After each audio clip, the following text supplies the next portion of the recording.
O que está acontecendo com o Brasil? Independentemente do momento em que a gente está, é super comum a gente abrir um noticiário, um site de notícias, seja o que for, e ver uma sequência de notícias ruins. Esse é o modelo de um canal de televisão, de um site de notícias, de um jornal. Eles querem que você clique, eles querem que você leia o que eles estão escrevendo. E nada melhor para isso do que justamente apresentar notícias ruins. Quando você vê uma notícia ruim, você quer ir lá e... Nossa, o que está acontecendo? É tão ruim assim? E às vezes no decorrer do texto você vai vendo, nossa, não é tão ruim. Mas recentemente eu vi um crescimento no número dessas notícias ruins que me chamou muita atenção. A gente tem muito mais imposto, toda hora circulando aumento de impostos em várias vertentes, de vários ângulos diferentes. A gente vê empresas fechando, a gente vê uma série de notícias que mostram que a conjuntura econômica macro do Brasil atualmente não é muito positiva. Então vamos começar justamente pelos impostos, né? Recentemente você deve ter visto toda essa polêmica sobre os impostos da China e tal, né? Então você compra na Shein, você vai ser tributado 92% do que você comprou, um absurdo, muito alto, todo mundo reclamando, normal.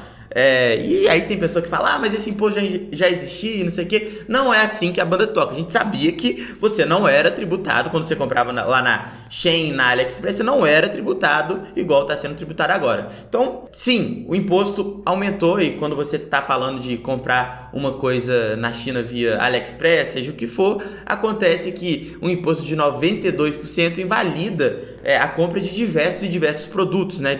Impossibilita, na verdade, né? Você ainda pode comprar, mas tendo que pagar esse imposto é quase que jogar dinheiro fora, né? Beleza. E por que isso impacta a economia aqui de uma maneira geral, né? Você vai me falar, mas tem muita pessoa que produz coisa aqui também. Sim e não, né? Tem muitos produtos que você conseguia comprando numa AliExpress da vida e aqui não era produzido. Isso é o primeiro ponto, né?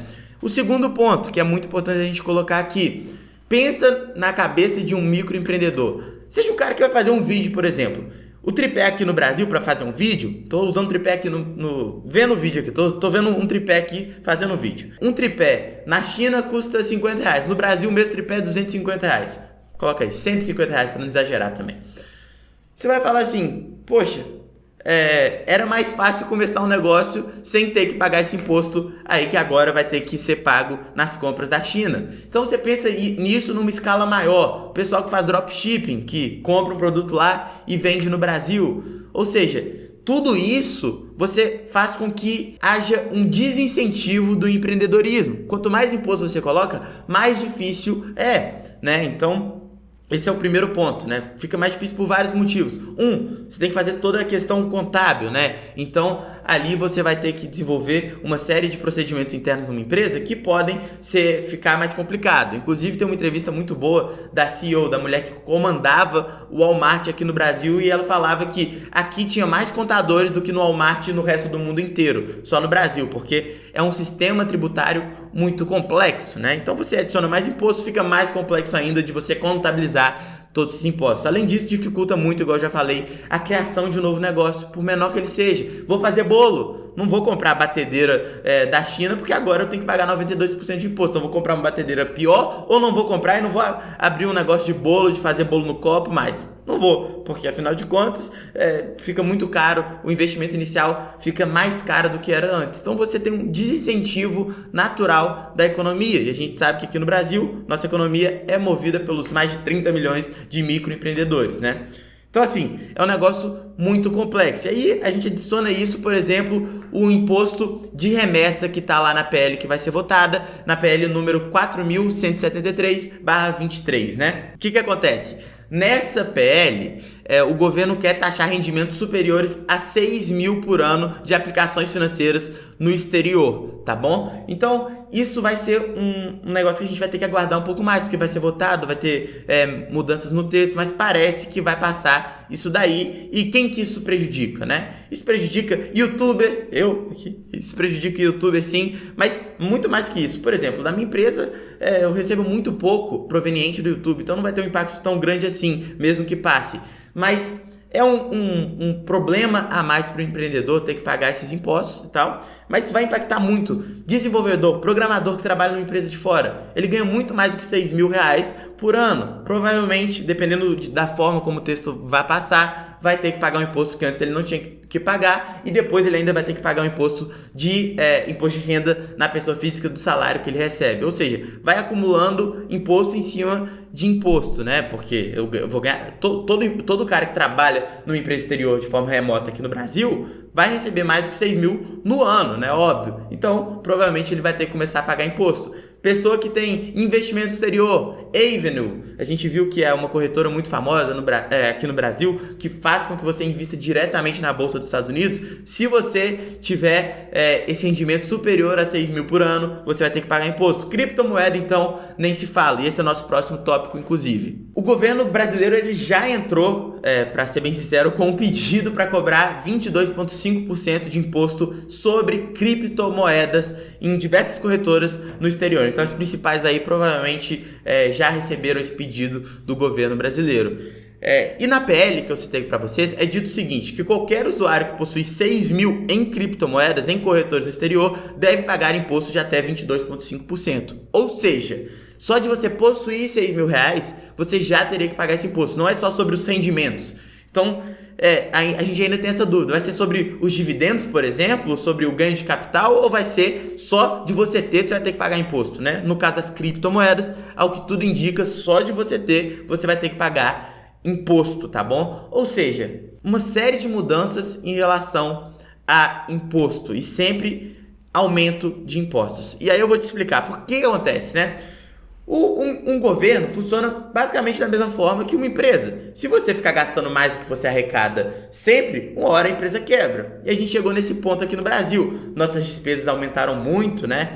E aí, o que acontece é que o governo tem que tomar uma de duas medidas possíveis nesse cenário. Que é o seguinte, ou o governo ele começa a gastar menos, então ele diminui as despesas, né? Ele diminui as despesas, ou ele começa a arrecadar mais. E para arrecadar mais, isso significa que é sinônimo de mais imposto.